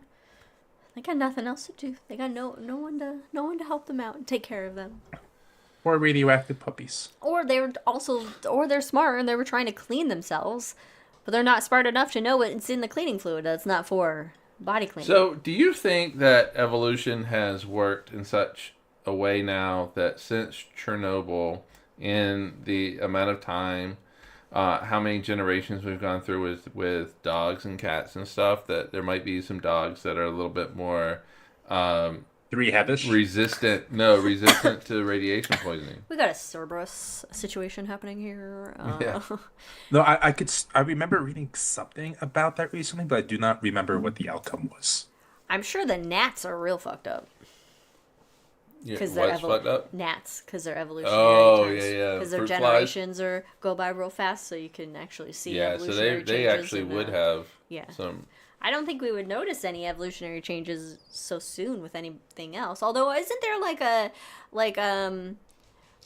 it was documented that there was like some a child somewhere that was like born blind, but the tribe lives in like a cave, and so it was like a genetic mutation because they don't need, kind of like the fish that live in the darkness and they don't have eyes, but there was something documented with like a human that exhibited. I don't know. Okay. This is in the depths listen, this isn't something. the biology podcast, folks. It's not a biology podcast. Oh, but this is the Hangover. This is a anything podcast. You can get resistant to radiation poisoning. There is, what were we watching? We were watching something, and it was like some like a bacteria or some small organism that like thrived in like radiation zones and like ate some of the Charlie grades. Ate some of the radiation or some shit, and was fueled off that or whatever. So, Yeah, and it's also a plot element for Rocky and Jazz Hands. It's the name of the movie is not Jazz Hands, but it's Hail Mary. Oh, that's what it is. Okay. If there are not jazz hands in that movie, I will riot. Is that what I forget, because when I finished the book, it had the excerpts from whatever. Hail Mary? Was that Hail Mary? No, that was probably Artemis. With the amnesia, waking up, having like amnesia, and not knowing where. That's Artemis. No, the amnesia waking up. That's Hail Mary. And robot arms. Oh, he's yeah. And the computer. That is Hail Mary. Yeah. Okay, so I read a little bit of the beginning of that. You would enjoy it. It's also a delightful audiobook. Yeah, it's very good. I am not angry with the ending at all. Absolutely loved it. And Rocky is fabulous. And what is it? Fist my bump. Yeah, Fist my bump. You would it's love a great it. book. You Everyone would should love read it. Yeah, everyone should read it. Maybe that's our next book. We're just gonna go through the Andy Weir library. Actually, he does have a short story I love called The Egg, so check that out. It'll be Cosmos the Cosmos's weird book club. That's what you did there. I see what you did there. No, I like it. And then we'll reach out to him like, hey, Andy, we got a podcast going on for almost a decade. 55 subscribers. Come on in. Let's do this. Join us. Come we on. have 55 subscribers? Somehow. I don't know. I don't even look. It's all just Russian bots, probably, but it's all AI. Yeah, check us out on Patreon. Like and subscribe. Yeah. Down Wherever there. Somewhere it is. below Brandon. Below Brandon down somewhere. there. Like and subscribe. Yeah. Down there. Or it's over there. It's right here. It's somewhere. It's over there. Oh, follow us on these things right here. Yeah. This is just training to be like a weather person, where you have to move opposite of what you wanna do. Oh, thanks, Mom. Hey, 56 subscribers! My mom likes us. We did it. We should have like fireworks every time. Yeah. Anyway, so new year. Any hopes and dreams for this year in astronomy? Physics, new physics. Well, that's it's every always year. new physics. That's the one. It's always new It physics. stays on the list. Never getting crossed out. Well, I hope we get to save NASA's biggest fucking library. Wait a minute, what? Oh no, you guys don't know. So in Maryland, up in the Space Center up there, they closed down NASA's biggest research library 2 days ago and threw away the books. Threw away the books? What do you mean throw away the books? Literally just threw away books? It's part of the administration's effort to downsize the Why government. would you It's already fucking made! Why would you throw But away... but by closing these amount of buildings, they can save, I think, 10% of the NASA Center's budget. I don't care. Zero, This is knowledge. that's like $1. Yeah. Oh, that's like I know. $1. All right. Okay. That's saving $1. All right. Please tell me that these publications Are digitized? Are digitized. Most are not. This is our tax. Our tax dollars paid for this. Don't throw away our fucking money, you fucking assholes. Why? Just. What? Oh, I mean, man. just. Hey, you need to make me another drink. Go. Yada yada yada. Which was there at the time. Ugh. That's pretty funny, actually. Oh man, that's really, guys, okay, have we not learned anything from when, and this wasn't anybody's fault that I know of, when the Library of Alexandria burned down? We lost so much important knowledge that to never be reclaimed. And do they not remember what happened with the Saturn V? We don't know how to build that shit anymore. Hey, Trump is not a student of history. No matter what that motherfucker says, he is not a student of history. This is 0 point. This is zero. This saves no money. This saves nothing. 10% is nothing. Yeah, sure. Pop it in there. I'm going to have to add orange juice to it. Okay. That's fine. That makes it fun. Oh, no. Oh. No. Yeah, he is not a student of history. Oh, my gosh. That's Maryland. That's, what is Maryland? What's this? What's the center called in Maryland? It's like right there. It's not. Brandon, what's the Maryland NASA facility? Goddard. Oh, Goddard. I was thinking Goddard, and I didn't want to say it because I thought that was. I didn't want to be dumb. What? I had Green Bank in my head, and I knew that wasn't right because we talked about Green Bank earlier. Oh my god! They just threw away the books. What? Just threw them in the trash can and wait for the cleaning ladies to come pick them up? I hope they put them in a box and moved them somewhere. But this is ridiculous. This is. I think during the government shutdown, a lot of the equipment at that site was also just thrown away as well. I feel like this is, and this could be conspiracy. That's so much money just thrown away. To save money, to save nothing. Yeah, this could be conspiracy, but I really think that they want the dumbing of America, and to do that, you take money from schools, you take money from PBS. I even considered wearing my PBS's punk shirt today, but I decided to go with this one. Does it like have Big Bird with the mohawk? No, it has the PBS logo with a mohawk. Oh, it's good. Sounds good. Although Big Bird with a mohawk is pretty good. That would be good. Yeah, and so, it's the dumbing of America. If you can make people dumb, you can keep them in line. You can also easily manipulate them. You can make people vote against their own best interests because they're not smart enough, or they don't have... They could be smart. It's just they don't have the intellectual resources to question things and to understand history and all that kind of stuff. But I'm trying to be nice. I don't want to call them dumbasses. But if that means that we keep winning and are great, then I don't see the issue. But you're not winning. You're not winning. That's the problem. Is that all right? Yeah, you're not winning. He was making a joke. Yeah, I know he's making a joke, Yeah. but Yeah. I thought about bringing this up in the main episode, but I didn't want to, Oh, we would have been so off the Yeah, rails if you yeah, brought uh-huh. that up in the main episode.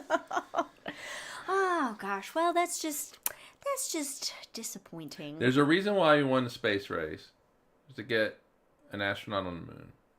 There was a reason I why wanted to be Russia. we did a lot of the stuff, we being the U.S., the stuff that we've done. It's because we valued education. There was once a time where we valued education.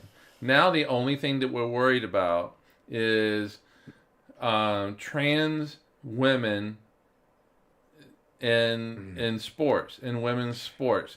It's so fucking dumb. It drives me crazy. And one of the great roles of the federal government in the 40s, 50s, and 60s was funding science that companies would not fund themselves because they didn't know what it would lead to. It was called The Endless Frontier by Vannevar Bush. The idea was the government would, sponsor, give money to universities and their own facilities as well, and just study shit and see what happened. And that's how we got things like the transistor, for example, came out of this. Obviously, all the spaceflight came out of this because companies didn't know what good it could do, so they didn't touch any of this until the government took it on themselves, figured it out, and then that's when the private companies got in and ran with it. So without the federal government, like these companies, they're not going to, they're not going to discover new things by themselves. Yeah, it's because not profitable. the R&D for it is prohibitively expensive. So Yes. yeah, I mean, fuck Trump, fuck him. He could just drop off the universe. Now, I don't give a shit. To be fair, NASA has closed libraries in the past. This has happened to be their biggest one, and they just kind of thrown shit away. Where they didn't but throw they stuff just away threw it out. before.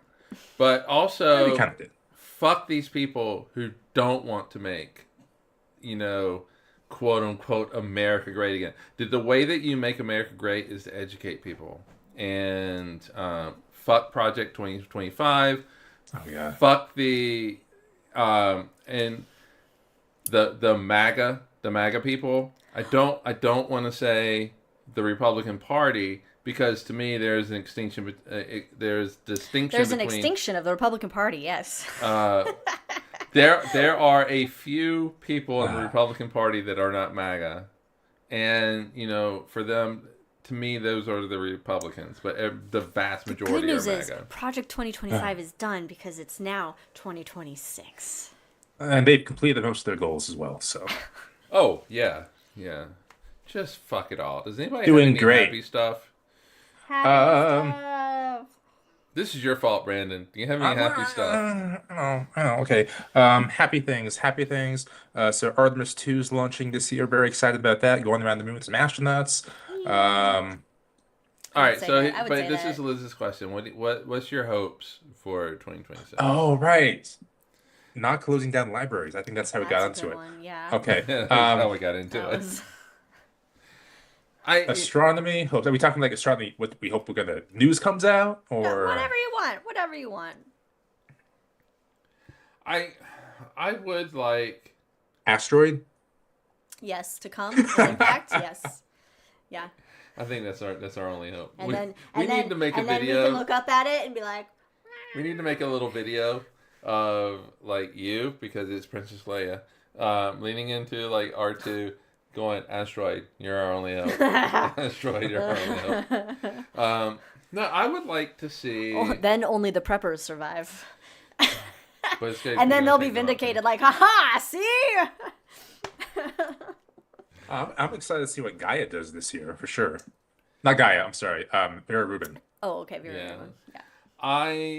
I would like for and I can't believe that I'm saying this, but it's because what it would lead to is what I'm saying. I would like for there to be some sort of high gravitational field discovery that chips away at Einstein. That would be the first. Gasp. That would be the first You want to take Einstein negative down? general theory of relativity. You thing. want to that take him guy. down? Well, look, Einstein was always going to be taken down because general theory of relativity and quantum mechanics are not compatible with each other. And quantum mechanics is probably more of a description of the universe than general theory of relativity. So Einstein was always going to go down. So I would love to have... Hasn't gone Down down yet. goes- Hasn't gone Einstein. down yet. 100 and almost 10 years. And still, 111 years has not gone down. Every single experiment has proved Einstein correct. So it is right in an extremely fundamental way. But I would love for there to be something that chips away at it. What do we need for that? You're probably going to need Education, a lot of research. energy. Yeah, exactly. Not throwing away books. I mean, this is very fascist Nazi Germany. But no, I think the problem is the universe has to make this type of situation, and that might be a little bit difficult right now. But you need highly, a big magnetic field. So, gravitational field. So you need just maybe People of intelligence on this sort of quest.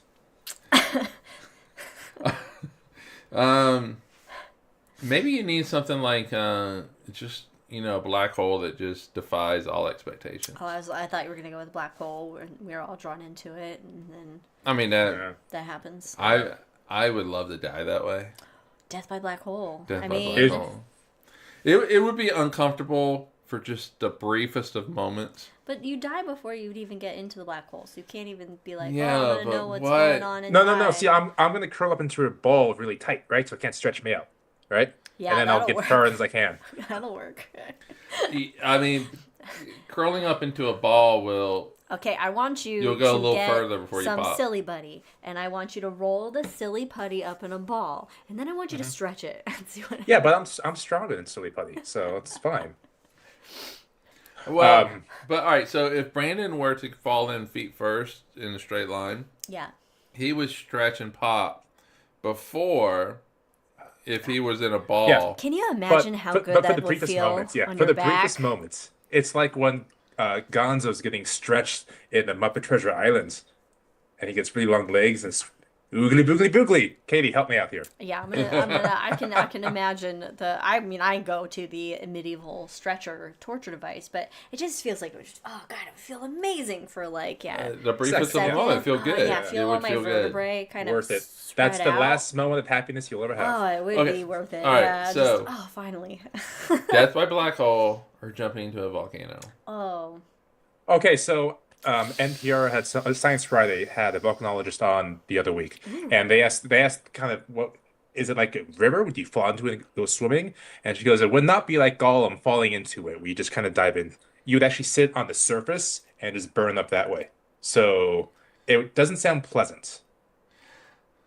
Well, Well, black hole is not pleasant. also shock for would a bit. shock would take over, and you'd probably pass out before you even felt any actual. Shock would in fact take over. You're right. Oh, fuck. But the dramatic. They're both dramatic, but from an outside perspective, if you're falling into a black hole, everybody else is gonna be like, man, they're just kind of hanging out there for a while. You'd be like a Yeah, god hanging like, out in the no. sky. Oh shit! They just stopped at the event horizon and didn't even go in. No, you're just like this, And then they just fade away. Yeah. Whereas then in a volcano, people are like, oh fuck, and have to watch it just Yeah. sizzle and crackle until eventually you just, flame Yeah. up and. All right. So Mike wants to break Einstein. Liz, what about you? What are you personally looking forward to?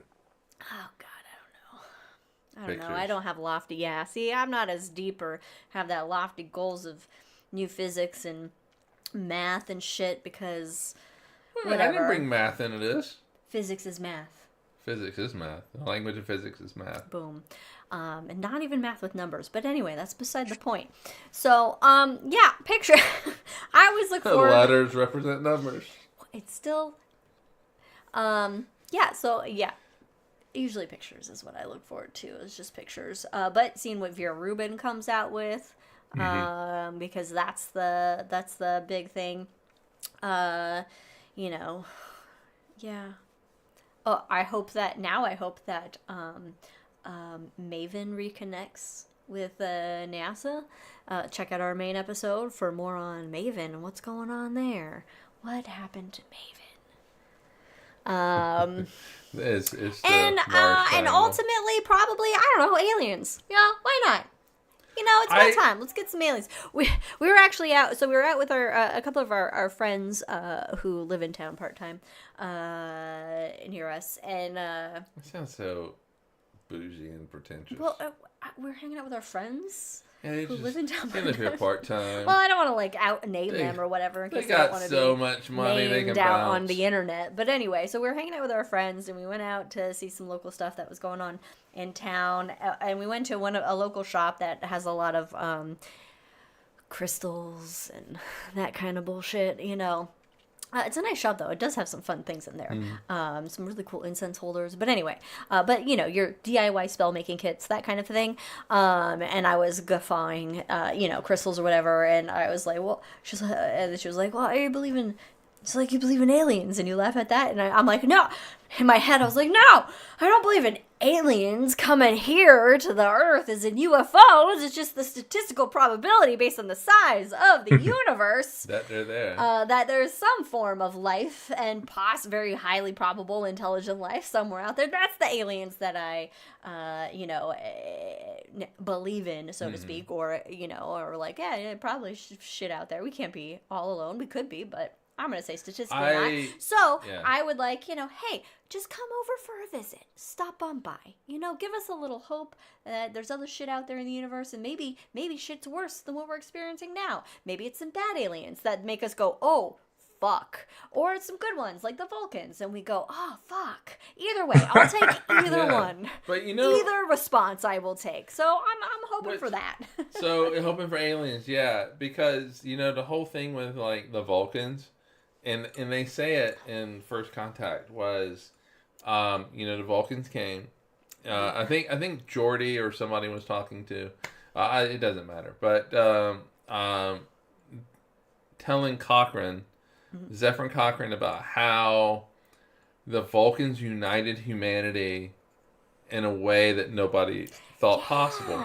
And it does like instantly kind of make you realize that, hey, our differences are very superficial. There's us. It's still an us versus them kind of thing. As soon as we don't need money globally anymore. Yeah. Shit, right? It'd be so much that came better. out of it. Like, poverty went away within, 50 years. And this is all Star Trek lore, but whatever. But, Has anybody taken this for the First Contact and made it, like, a Shakespearean rendition? I don't know why. You mean like one of those Star Wars Shakespeare editions? But Are Star there Trek? Yeah, I have a couple of them. Oh, yeah, like Star Trek Shakespeare edition. I feel Picard would approve. Oh, absolutely. I mean... all right, everybody knows that I would be happy if money disappeared. No. I think the world would be a better place. But, I think if we had some sort of first contact with aliens, that would fundamentally change humanity.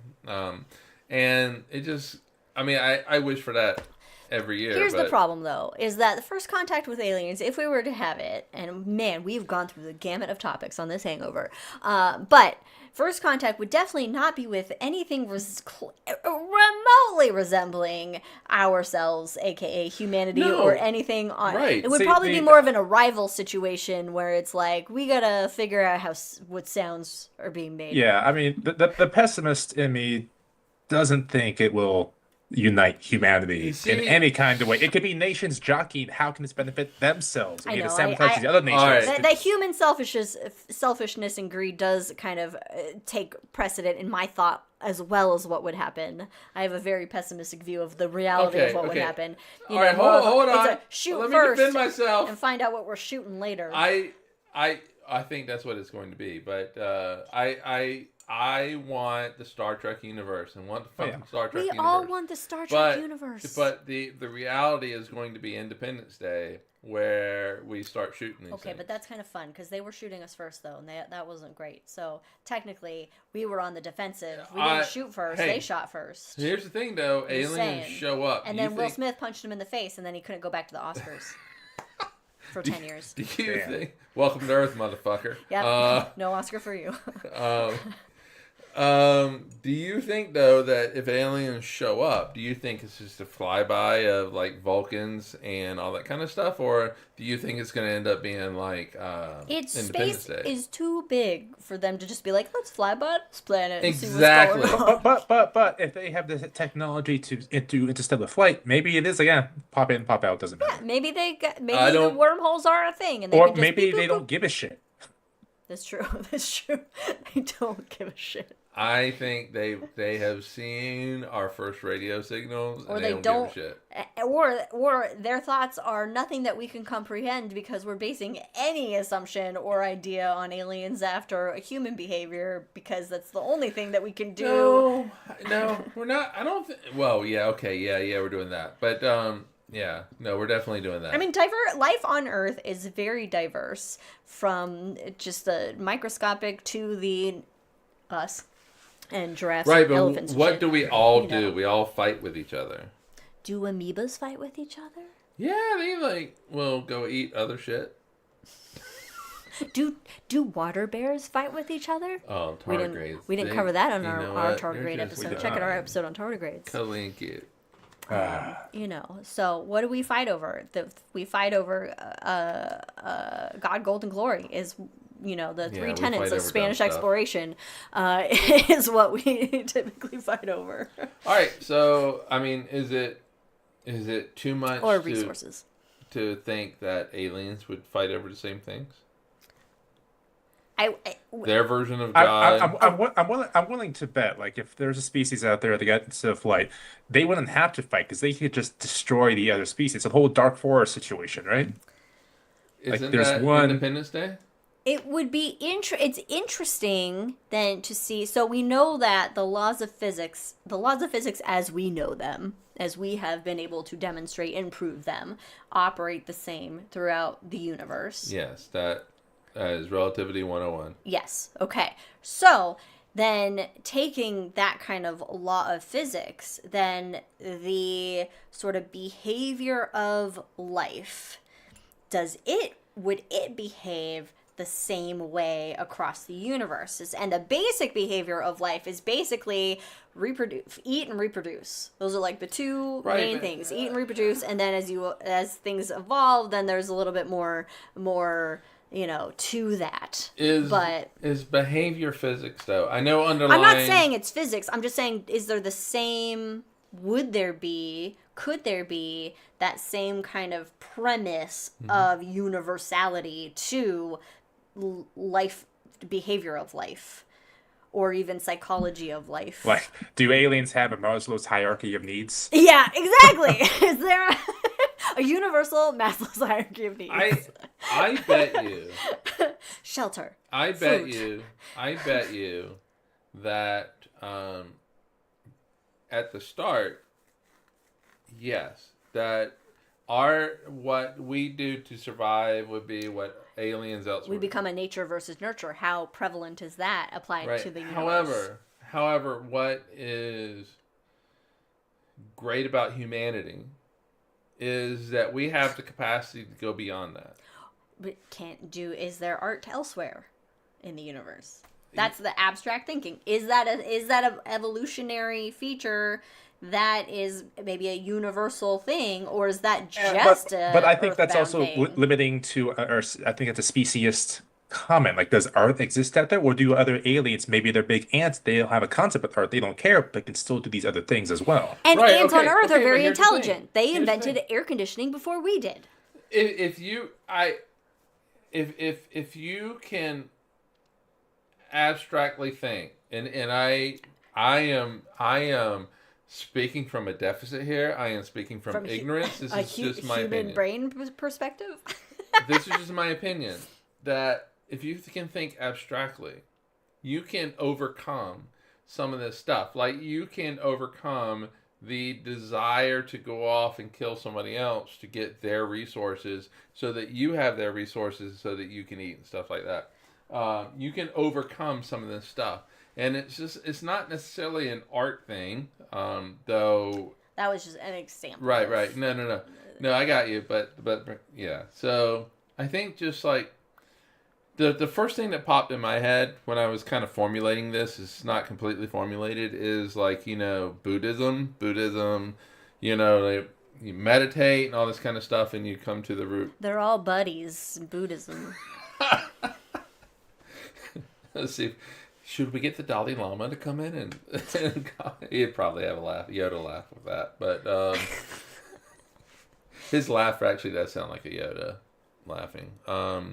But yeah, I mean, the ability to think beyond yourself, and I think most people can't think beyond themselves. They think that they can. They think that they are. Well, they think their brains are so big, but they can't think beyond. It's hard themselves. because we're limited to being trapped inside of our own bodies, so we really can only experience one right. But perspective. it's all about empathy, right? And I think if more people had empathy, We try. If more people had empathy, we wouldn't have some of the shit that we have. Well, happening. yeah. Because also, if we didn't have money, but I was gonna. What was I gonna say? I was. What a hangover! I know we got really deep. I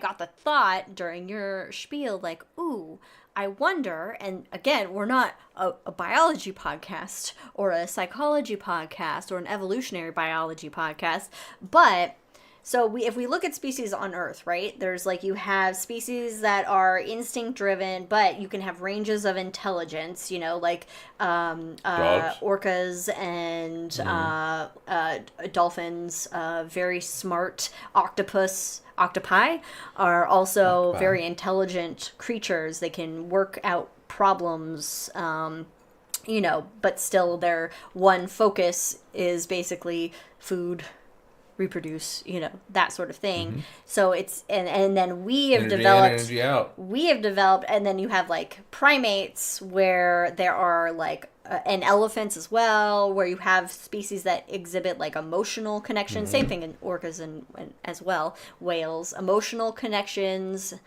feeling like sad if something dies, and then we have then evolved in a way where then we celebrate, or we do things surrounding that death, or we basically are able to interpret our emotions, and then we have other motives and do things that are not instinctual and not just driven by a reproduce, sleep factor. So it's like, where on the like is that something that is like a standard evolutionary thing, as far as that going from instinct to then like not instinct, or not necessarily always instinct. So like, right. If you look at Star Trek, so you have, species that have evolved that obviously humanoidish, because, what are we doing? We have to. Yeah. But you have the, what is it in Star Trek that the lizard people that are just like murder, the Gorn. So is it like, oh yeah, an intelligent species that can do time travel, but really only cares about their next meal? Versus, right. Well, so the ability to plan and think of the future, right?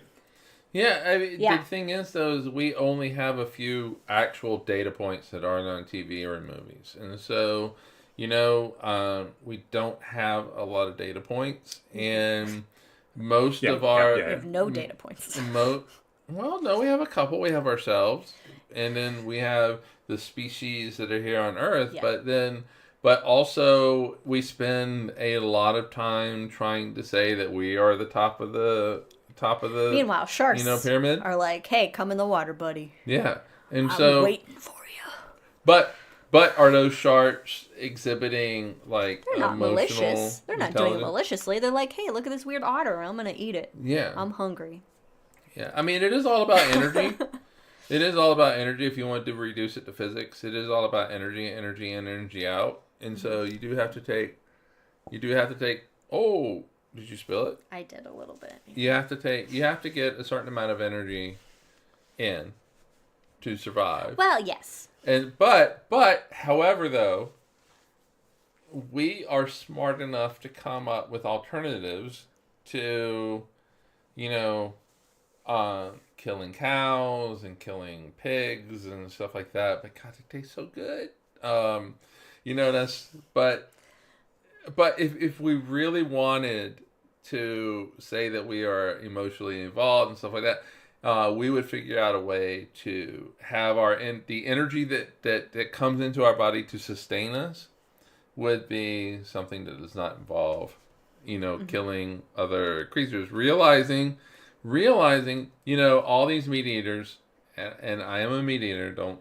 Meat eater. Okay, I thought you said mediators. Oh yeah, all these mediators that are meat eaters. All these meteors. All these meat eater mediators will say, "Oh, but you're killing the plants." Oh, whatever, go fuck yourself. The planet is a lot of plants. What? It's got a lot of plants. The planet. So it's, but we could find a way. Katie in chat says, sharks are very curious. They just use their teeth to find out. That's like Leia. She uses her tongue to experience the world and find out what's going on. So now now imagine every shark attack where it's just a shark that's like, hey, what's going on? What are you, buddy? But he doesn't have hands. He can't do anything but figure it out with his teeth. And they just give hugs with their teeth. Yeah, and then they do that. And then all of a sudden it's blood. And they're like, oh, no. I'm sorry. And they try to put it back together. Back together, but then they just end up like... With just more teeth. Yeah, with just more teeth. So then they're like, well, fuck, I might as well just, I guess, eat this now so I don't just leave a mess everywhere since I was sorry. Yeah, so that is shark attacks. And that's why sharks are wildly misunderstood. Yes. We have it figured out. It's just they're just science, trying to everybody. they're just trying to figure you out. And, they do it too hard. Oh, my God. Look, basically at the end of the day, we have no fucking clue what aliens would look like, how they would behave, how they would operate, how they would think, what they would be made of, what they could survive. Oh, we know. But we would name them Rocky, and they would have jazz hands. Jazz hands. Nice. I'm going to keep doing it. I will understand one day. What? I will understand one day. Oh, fun fact. The Deep Space Network set antenna in Canberra is talking to Voyager 2 right now. Hey! What's it saying? I don't know. It's like, hey? It's 160 bits per second, so it's not great. Oh my God! You Voyager's remember dial-up? Voyager's just out there past the interstellar, the heliosphere, heliopause or whatever, yeah. And it's just like. Whereas, yeah. It's just going like, help me. And let's see, James Webb's talking to Madrid right now. That's getting 28 megabytes per second. Do you remember, so it's a little faster. Like back in the day, like you have like AOL dial-up, and you're like, oh, yeah. I'm getting 28. That's what I'm doing, man. Like you had like modems that had like 56K, and then like was it 124? No, was it 2856 or was it 56 and like 128 or whatever? 128, yeah. 56, 128. And it's like, oh yeah, it's coming in so fast. As you download an image, and it's like, and then the picture goes. Oh God, I remember trying to download the trailer to Two Towers. And it taking like hours and being so excited when the frame moved one over. This is gonna be so cool when I can see it. Yep. Ah, yeah. Meanwhile, if like we don't get like a picture immediately, yeah, it's just God, what is going on? Turn that down. Or like when we get the buffering on TV or something else as we stream everything. Like, no. What is? Come on, internet! Come on, Spectrum! I wonder what aliens watch on TV. Other aliens. Our shows. Earth.